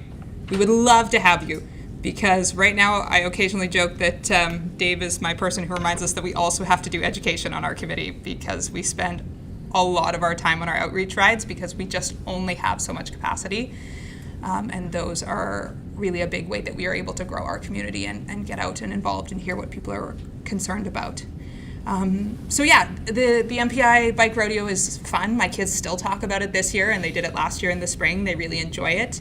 It's not a ton of education on how to ride safely, but we did also recently run a bike bus training. We are going to, post AGM, be working on putting a page on our website about bike buses, which is essentially like bus, yes, but if you've heard of a walking school bus, where you meet the kids at a location or multiple locations and then they walk to school with a designated adult, a bike bus is a slightly more complicated version of that, because the only way that we've ever gotten at any of our schools permission to do this is that they have to bring a grown-up. It's not a great equity piece, but there's a lot of pieces that school divisions worry about in terms of risk factors when you are on the road. And it is a first step of showing that this is something that's important and this is something kids can do. So we had 20, 30? 18, 20. Plus us. Yeah, so about 20 people out doing bike bus and bike field trip ride marshal training with us this past week. So there are a lot of educators who want to do this and who do care, but there are a lot of demands in our education system. And we don't have access to bikes for our kids, and a lot of our kids don't have bikes, or they don't have safe bikes. So trying to meet all of those needs is a little bit tricky. But I'm going to pass it to Mark so he can talk, because we are almost out of time. Yeah, just want to speak to some of the things we're doing to try and push to really get that education program into the schools, because I think that's making it part of your average education program. Just like you're learning volleyball, you're learning basketball, you're learning some individual sports as well. And really, I think this is where Seven Oaks and Brian O'Leary, who was the previous superintendent there, really helped, was really, looking at cycling as being a life skill that we're trying to provide to our kids through our education system. Last Monday, we were in front of the Minister of Infrastructure, along with the Minister of Climate Change, as long as the Minister for MPI, really asking for, and one of our asks within that meeting was to get that BEST program funded so that we can expand it through the program, because again, this is putting it in the schools, it's putting it part of that curriculum. It's something where if we're in the school system, we're reaching each and every kid that's there, and both that helps, many kids who haven't had a chance to learn to ride, they're getting that ability in there, because like I said, we really view it as a life skill, creating that ability to bike. So we've asked for that, and we've also asked for transportation to be part of Efficiency Manitoba's mandate. So they have energy and sort of power smart programs as well. So looking at transportation as part of that would allow them to think about things like, teaching people how to ride, getting into some of those adult programs, funding some of that, but also working on that encouragement side, not just for biking, but also for things like public transit as well.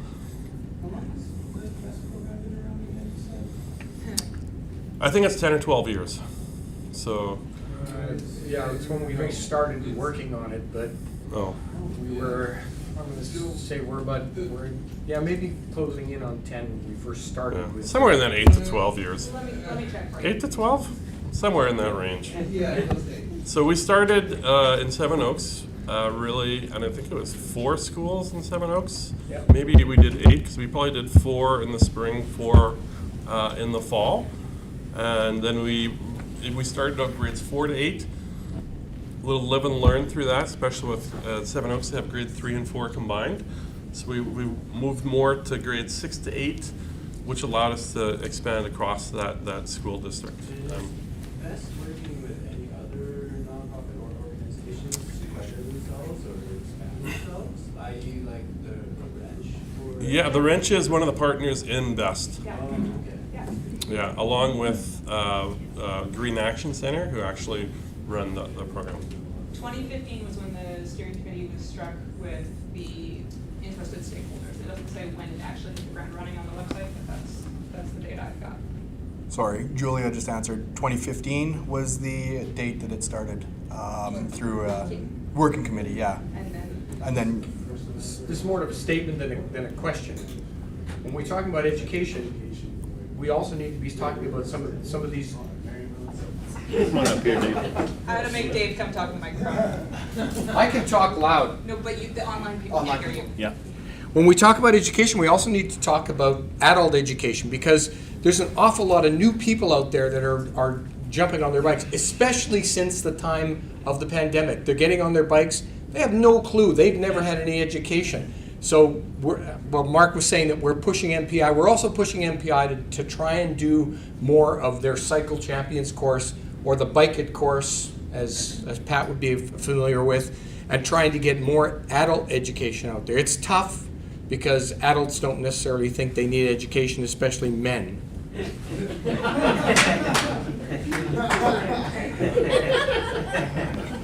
sorry, that was Outreach and Education Committee member Dave Elmore. Long-time volunteer and former board yes, long-time volunteer, former board member Dave Elmore from the Education and Outreach Committee. He is not the report person, so technically he shouldn't have been answering the question. My apologies. I delegated. Yeah. But he nailed it. He nailed it. Okay, so it is now 8:25. We will have to close questions for reports. If there is any more questions, you can. I'm sure Mark will be around after the meeting. Please come talk to us. Yeah, we're always looking for more volunteers. So I will ask for a motion to accept reports as given. Motion by Adam, seconded by Michael Abbott. Michael Abbott. Spell it. A-B-O-N, Michael Abbott. Thank you. All those in favor? Any opposed? That motion carries. Thank you very much. And up next is the order of the day, guest speaker. I'll pass it over to. Special. Yeah. You just Oh, yes. We do need we need a completely separate motion for the financials. My apologies. Can I get a motion to accept the financial reports as given? Motion by Corey, seconded by Misty. Or finance staff. Yes, the former finance people. Perfect. Any questions? Any questions? Yeah, just making sure that when the motion goes out, it's with the proviso that the $10,000 is noted and accommodated? Yep. Yes. It was added that the $10,000 mentioned in the report is added. So we will be updating the Distributed copy. Yeah, we'll be distributing the copy of the updated financials from last year. And it Thank will you. be on the website. Yep. Does that need a formal amendment to the motion? He reported on it, so it doesn't need an amendment. It doesn't need an amendment. That's So yes, it was a part of his report. All those in favor? Opposed? Carried. Thank you. Now we will be going to order of the day of the guest speaker. Thank you again. Yeah. I just need a few minutes to set up. So, yeah. Okay, so because we knew that we would need a couple of minutes to get the tech switched, we're going to take this opportunity to chat about one more thing before we move on to our special guest speaker this evening. It was not in the agenda. Apologies. But it's a little bit of a surprise, so we didn't want to put it in there. How many of you have heard of the Bicycle Mayor Network? Okay, hang on. A few of you, right? Like, somebody's heard of this? Anyway, so the Bicycle Mayor Network is an international group of people working to improve bicycle safety and get more people on bikes all over the world. To become a bicycle mayor is a fairly extensive process. It involves 3 letters of recommendation, a fairly intense application process, and is really a testament to that person's plans for how they're going to improve cycling, as well as the support of their community. Some of the characteristics, qualities, and skills that the Bicycle Mayor Network recommends that applicants have include passion for making change, strong written and oral communication, being both a leader and a supporter, strategic, collaborative, adaptable, socially minded, attuned to intersectional issues. So now the Bicycle Mayor Network is not, to become a bicycle mayor, it's not an elected position, but you do have to complete the application steps, get your recommendations in. There's a bit of an interview process. You have to have plans for what you're going to do as a bicycle mayor. And Winnipeg's never had one before. And so this year, recognizing, particularly after we went, we had 7 Bike Winnipeg members, 8 total, head to Edmonton for the Winter Cycling Congress, which was an amazing experience, but also a really awesome networking opportunity. And so we recognized the fact that not having a bicycle mayor meant that we were missing out on collaborative opportunities with advocates from other cities, not just here in Canada, where we do have a bit of a network already, but also all over the world. And so one of our board members very kindly stepped up and offered, because as I said, Winnipeg has never had a bicycle mayor before, but offered to go through this fairly extensive application process. And so for the very first time, we are very excited to announce that we do now have a bicycle mayor in Winnipeg. So I would like to give a warm round of applause to Patty Weens, who is our very first bicycle mayor.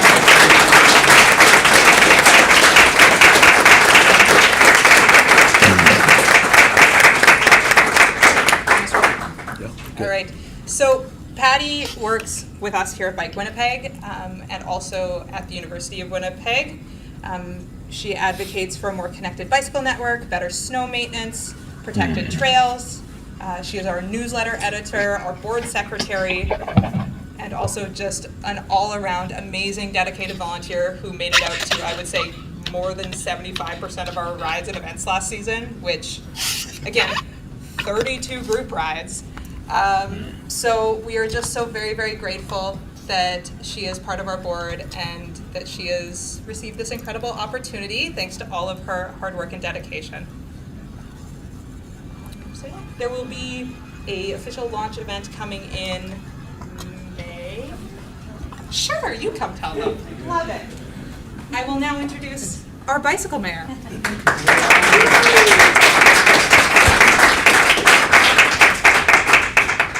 I'm a little bit shy, so.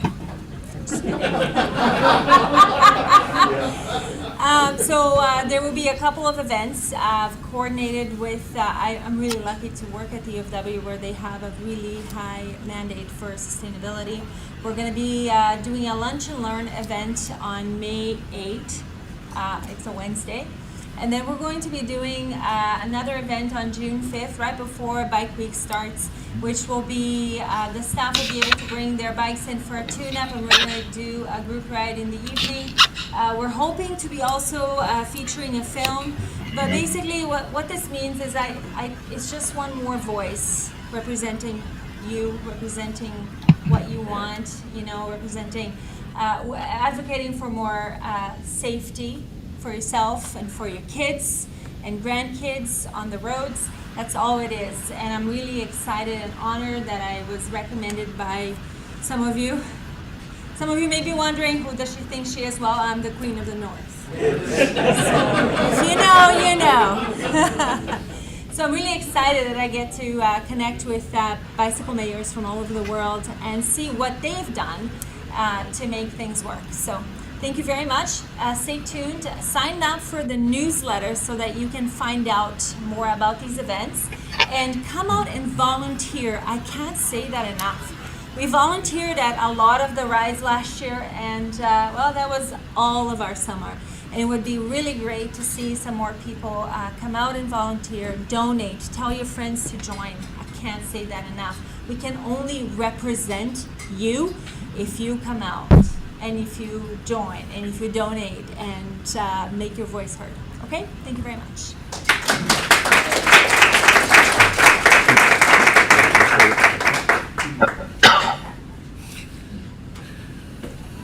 You can introduce back.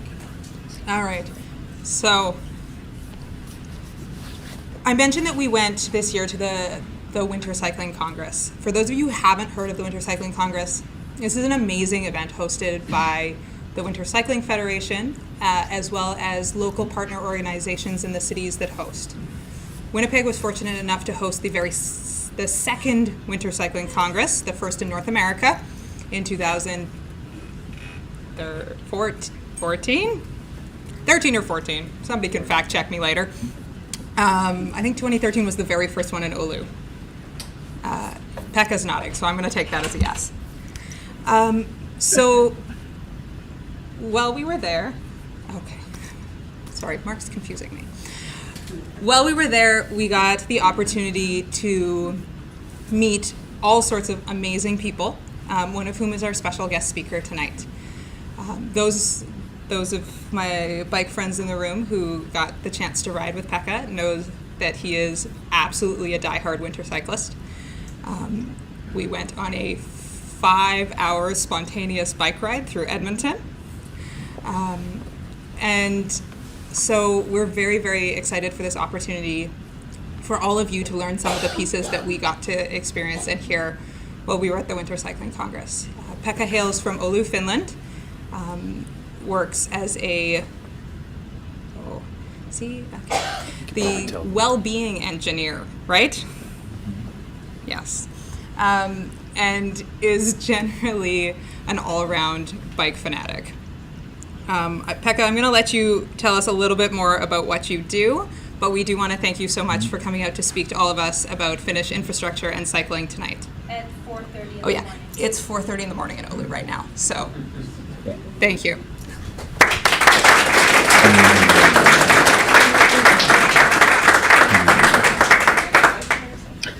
All right, good morning. Can you hear me? Yes. Yes, we can. Yep. All right, can you see my slides? We will. Not yet. Now we can. Perfect. So this is Metsäkangas Elementary School in the far suburbs of Oulu. It was minus 31 Celsius in the morning, about minus 40 wind chill. So what you see here is just one of the 4 parking lots for the students. So it's not about the cold, it's about the safe infrastructure and excellent maintenance. It's no rocket science. Let's try to watch a short motivational video. I'm hoping that the FPS of this video will be more than just 1. Let's see if it works.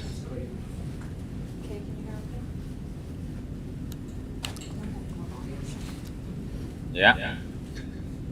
Alright, so city of Oulu in northern Finland, it is a car-infested, sprawled, suburban hellscape type of sad excuse of a city. with decent bicycle infrastructure though. So this afternoon rush hour traffic in the suburbs, some 10 kilometers from our downtown, so this is pretty much the worst urban sprawl area. Which might be hard to believe when you're looking at this. So it's kids riding and walking back home from school, on their own. Just one of the dozens of routes where the kids disperse. According to the principal of the school, out of the 1,200 students, about 1,000 cycle to school, even in the winter. 100, 150 walk, ski, kick sled, whatever, and the rest few are driven in cars. So how's that possible, you ask? Well, there's one dead-end street too, and so that also motor traffic can access the school. So, safe, well-maintained infrastructure enables everyone safely approach a school from all possible directions on dedicated, segregated paths, and you almost never need to cross the street. So this school has been so immensely popular that they've had to expand it many times, naturally with bike parking and a lot of it. So winter and weather, they are not the issues. Kids do not complain about the weather. It's us adults who are setting the restrictions. Kids will cycle and walk and ski and kick sled when you give them safe opportunity to do so. Or even better if you can make it interesting or downright exciting. So you'll see all possible types of bikes, regular upright single speeds, granny bikes, mountain bikes, and even an occasional fat bike and an e-bike. Anything that moves works. There's absolutely no need for any special gear. It's quite rare to see even any studded tires. And that's because snow inherently isn't really that slippery, ice is. And the maintenance here works really well. Kids and old people, they are no heroes. We are absolutely no hardcore people, just regular wimps blessed with good infrastructure and maintenance. We are lazy, and we take the easiest form of transportation, and quite often, that's bikes. Because in Oulu, we've managed to make cycling fast, easy, and comfortable. These are the three key factors of getting people to do something you want. Make it fast, easy, and comfortable. Oh well, it doesn't even need to be actually fast, easy, and comfortable. It's enough if people think it is. I do have a car, and driving that isn't particularly fast, easy, and comfortable. Not even in Finland, much less so in Canada, I presume. It's always been like that, people say no. Yeah. In theory, it's very simple, or at least it can be very simple. But it's all but for granted. It requires serious understanding, personal experience, and commitment from all the levels from education, city planning, to decision making. So what's happening now? Let's see. Yeah. And yeah, being in Finland, it's simply not possible to be happy about things like this. Not to even mention being proud. Instead, I have to complain that bike rides at the school are actually very bad. So probably some of you already know the numbers. We've got 970 kilometers of safe, segregated pathways in our city of about 200,000 people. And many of them, these bike rides, not people, are illuminated and maintained as the priority. So you can go just about everywhere where you want. Perhaps 99% of your journey on bike paths only, often without even encountering motor traffic at all, or just very little of it. And often it's shorter and faster than by car. So, for as long as I remember, bicycle paths have been the top priority when it comes to maintenance over motor traffic. But we wanted to do even better, especially when our winters started to change. They say that we've got easy and cold and stable winters. Yeah, sure. The other year, I counted 16 days in January alone when the temperature went above 0. This winter then, yeah, we were lucky and we had one winter already in October. Then it melted. We got another winter. In January it happened again twice. And now, it being mid-April, we've had 5 winters this winter. Everything's almost melted, and now we seem to be getting minus 10 degree weather again. Anyway, what are we doing? Let's see if it works again. So we are doing maintenance, and a lot of it, and fast, and effective.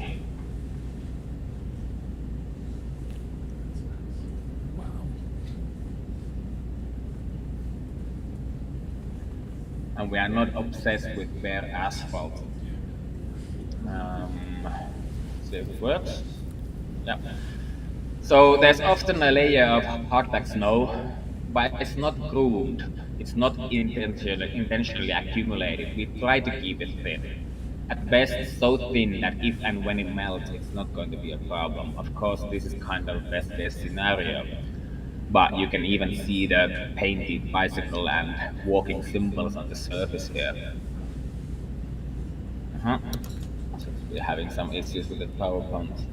So 11 years ago, me and my colleague Timo, we came up with a separate maintenance contract idea of the most important city and regional bicycle routes, and bicycle routes alone in this one contract, where quality and customer satisfaction matter over everything, and that we need to understand that maintenance is, first and foremost, a customer service job. So we've got winter maintenance agents, voluntary people who cycle on these routes on a regular basis, give anonymous feedback on the maintenance quality. If they are happy, the contractor gets more bonuses. And boy, are they happy. So 3.5, 3.7, the 2 first years. The 3.51 was the last year when we didn't have this kind of a contract set up. So that was like to compare it to. I think that was already the best in Finland.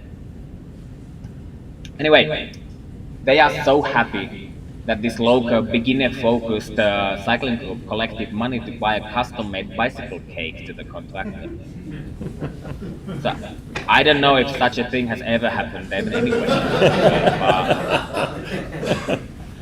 But if it has, I would love to know. So please let me know if you know about this happening somewhere else. So there's currently 166 kilometers of bicycle paths in this contract, and they are under 24/7 extra super hyper quality maintenance. So whenever there is 2 centimeters of new snow, it needs to be gone and fast, within 3 hours of 2 centimeters having been reached. 4 centimeters must never be reached, not even for a second. That means that they will continue plowing 24/7 if needed. So from the public real-time maintenance tracking system, I've counted a maximum of 32 times a single path has been plowed within 24 hours. Sure, some paths are so wide that they need multiple plows to get the whole thing done, but anyway. Ain't got no time to wait for snowfall to end, we've got things to do in the city to run, huh? So, oh yeah, the tractor drivers also have to ride on the very paths that they maintain. Customer service basics, huh? Know the product that you're selling. So anyway, I could be talking about this for hours and hours with more details and bore you to death, and probably I would fall asleep myself too. But anyway, we are organizing Oulu Winter Urbanism Masterclasses where you can see, learn and experience it all with your own eyes and legs. So last one, and it's changing slides itself. So last one we had just before the Edmonton Winter Cycling Congress here, and we had a good, nice delegation from Anchorage, Alaska, and some people from Switzerland and Germany as well attended. The next masterclasses are scheduled for January and February 25, so you can check masterclass.city. So talking about details, here's a tiny one. This is the plow blade. The carbide teeth here are placed on the blade every 16 millimeters. Just nice to know for you. But how have we gotten to this kind of utopian situation, you ask? So, our city started growing rapidly in the early 60s, late 50s, early 60s, and the city hired its first ever traffic engineer. And luckily they chose this guy, Mauri Myllylä, who understood the importance of walking and cycling. He had also studied in the US, and he was devastated by what he saw already back then. So, being the city traffic engineer, it was not an easy task for him. 60s and 70s were the strongest era of automobilization for us, and at times his supervisor would only allow him to use 10 minutes per day for walking and cycling, everything else for car traffic. But being persistent and, should I say, even cunning, he came up with ingenious ways of workarounds, such as reasoning the cycling network as a backup for energy crisis and using numerous underpasses as bomb shelters during the Cold War period. So, one of his greatest achievements was the 1971 bicycle master plan of Oulu. What is crucial here is that he pushed through a winter-proof network, often totally separated and far away from motor traffic, in its own traffic corridors, taking shortcuts through parks, forests, and going through districts. It wasn't easy. They said no one will dare to use such paths because they would be dangerous and scary. I'm so happy that he managed to stand his ground, and also it was never an option for him not to maintain bike paths, not even in the 60s. One important principle of his was that all bicycle infra needed to be wide enough and underpasses high enough so that regular-sized tractors could maintain it all. He faced a lot, and I do mean a lot of criticism. If you sometimes feel like we're fighting the windmills, just imagine how hard it must have been back then. So thanks to his long-term dedication and hard work, the tradition of cycling didn't die in Oulu like it did in so many other western cities. Today, 77% of our population rides bikes at least sometimes, and 42% in the winter. And let's face it, without Mauri, the so-called miracle of Oulu probably wouldn't exist, and me and Timo wouldn't have founded the Winter Cycling Congress. So, difficult to imagine this, but it could be like that. I can't thank him enough. So thousands and thousands of people benefit from his work every day without probably ever realizing it, physically and mentally. In Oulu, but nowadays probably all over the world as an example. And now that you're saying that you started in the 60s, it takes ages. Sure, change will always take time. And, but Mauri retired in 1990s. And then the city lost its ambition, and almost nothing happened in Oulu in 20-30 years, so who knows where we would be nowadays if we had the ambition all the time. So, let me tell you a story. Many of you, or some of you may have heard it already, but what the heck. So, a couple of years ago, I was just hanging out in a local bike shop with my friends who work there. It was January, and the outside temperature was something minus 20 Celsius or something. So in comes this polite gentleman, and my friend goes with him outside, I guess to help him with something. I didn't really think about it. After some time, my friend comes back and says that, can you believe that this guy was 91 years old? And he was shopping for a new bicycle for his girlfriend, who was only 82. So, trying to spread the message about our heartwarming cycling culture, and especially winter cycling culture, is and was also one of the reasons my colleague Timo and I, with the help of many others, organized the first ever Winter Cycling Congress in Oulu 11 years ago, 2013, exactly as you said, Julia. And back then, the city didn't originally back us up, and we ended up doing it at our own tiny company's financial risk, wondering if anyone would show up. 150 people did from 11 different countries, and even then we thought it would be a one-off event. But then a guy named Anders showed up, and in 2014 we were in Winnipeg. Then Leeuwarden, Minneapolis, Montreal, Moscow, Calgary, Joensuu, and this year we were in Edmonton. And we are hoping to be back in Oulu someday, hoping to see all of you there.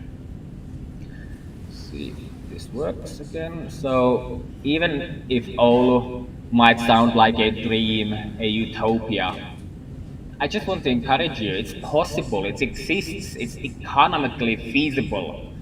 The added cost of our super maintenance class, this extraordinary quality we are getting, is less than $1 Canadian per capita per year. And besides, you should never ever even think about winter maintenance of active transportation corridors as a cost.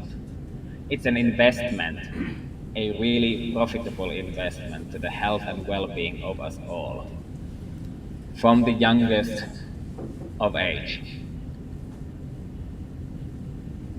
Thank you.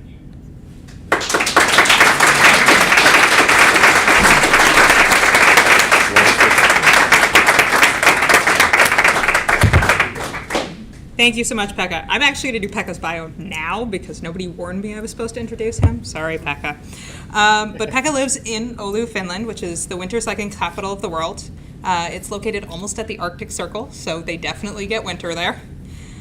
Pekka is obviously a big bike fan, but apart from bicycles, he has a huge interest in transportation history, vintage pianos, adventures of all sorts, and ice cream. His main areas of expertise are about how walking and cycling can make our transportation system work more efficiently, how they improve our lives, health, and our economy, and all in all make our communities much better quality. He was named Finland's Cyclist of the Year in 2021. He works at Navico and also is the vice president of the Winter Cycling Federation. So Pekka, we want to thank you so much for getting up so early in the morning to come and chat with all of us. I see the chat, and can you still hear me? Yep. Yep.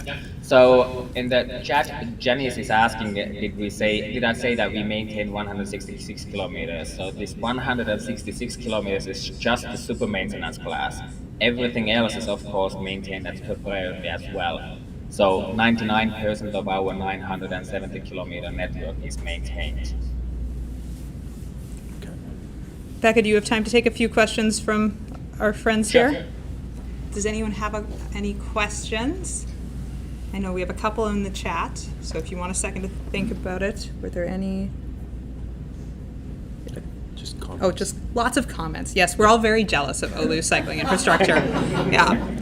Pekka sends us videos of how nice it is there, and we all just go, oh, One that's question nice. I would ask is, would you ever come to Winnipeg and visit? See, we are actively advocating for the city to hire Pekka and Timo to come and do some work with our maintenance department. We've gotten some maybes. So if you want to help us with that, we would love to have them out. What do you think, Pekka? Would you come to Winnipeg? Oh, absolutely. Woo!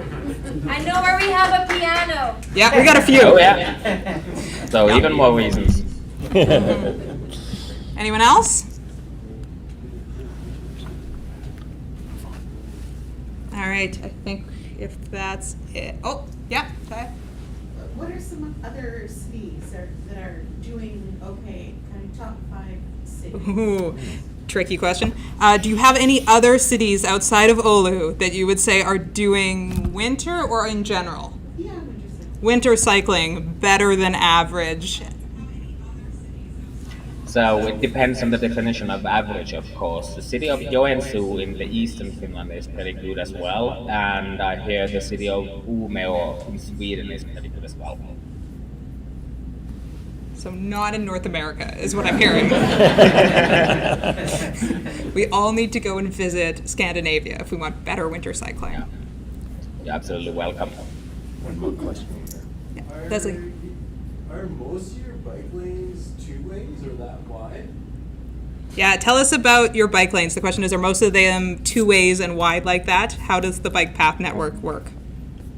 Okay, so first of all, the difference between bike lanes and bike paths. So we have only 600 meters, so 0.6 kilometers of on-street bike lanes, and they generally don't work that well with the car traffic and winter.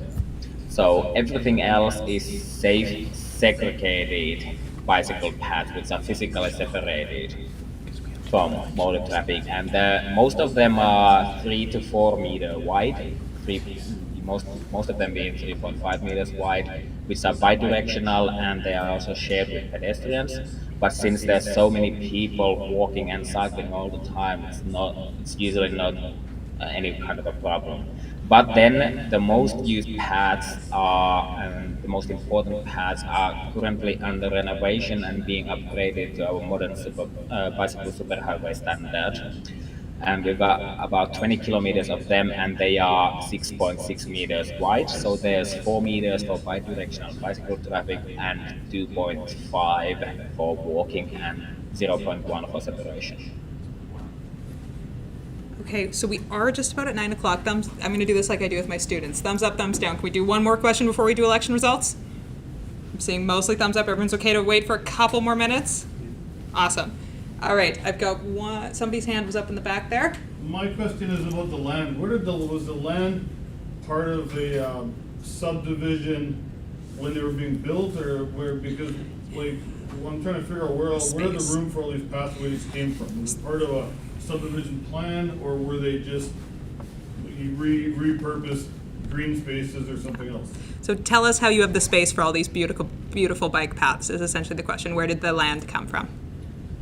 So I find it a little bit weird that you guys in Canada are asking where the land comes from. Where do you have the space? You have much more. We don't have those pathways. You have so much space there. So much space. You just dedicate it differently. But of course, for us, it was back in the 50s, back in the 60s, it was rather easy back then because we built them as the city was growing. So we got to like integrate them as we were expanding the city. And since then, it's been a natural part of the process. But having been to many Canadian and US cities, you got so much space there. So much space just on the streets, or you could, well, I would need to be there and show you where you get the space. Having ridden with Pekka, the most common comment was how overbuilt everything is here. All right. Thank you again so much, Pekka.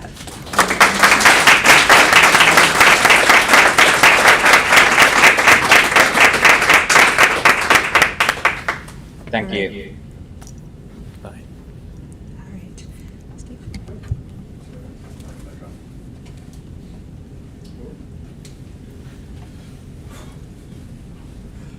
All right, I'd like to thank Pekka for the great presentation. And the final order of business is the election results. I will call on Misty, Ian, our vote counters.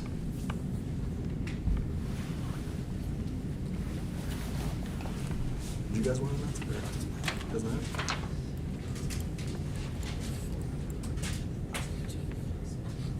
Can you read my writing? This is the first election we've ever had, so I feel very honored that you were here for this. All right. I'd like to first thank everyone who did put their names forwards to be on the board. It is an honor, and it really is. It's a very I'm the only one that's actually stepping down. Everybody wants to come back. Unfortunately, my life events have kind of put me to not be able to renew, but yes. So I would like to thank those who did come in, and I will announce that the following people, in no order, were elected. So, returning member Corey Dick, returning member Robin Dick, returning. It's actually ballot order. Yeah, it's sorry, no particular order. Ballot order, okay. Returning member. That's all. Returning member Adam Johnson. Returning member Luke Lorenz. And new members Zach Rempel and Leslie, I cannot remember your surname. Parisian. Thank you, everybody.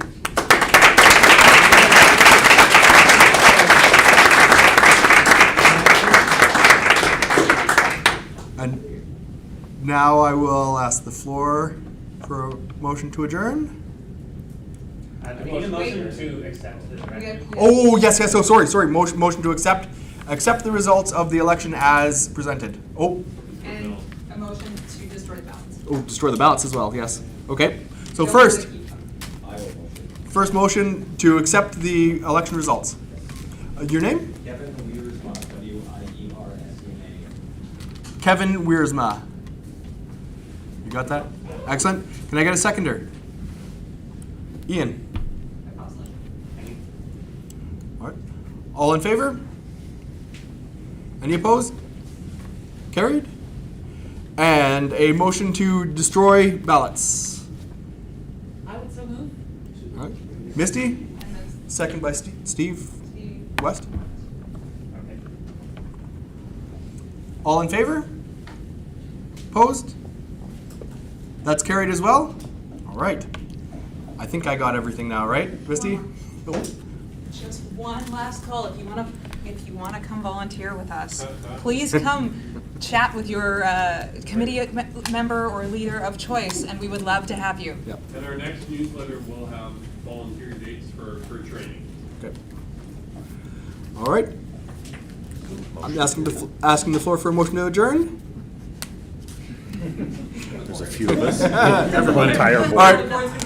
That does not need a seconder, so all in favor? Thank you. Thank you all again so much. That concludes our AGM for Bike Winnipeg 2024.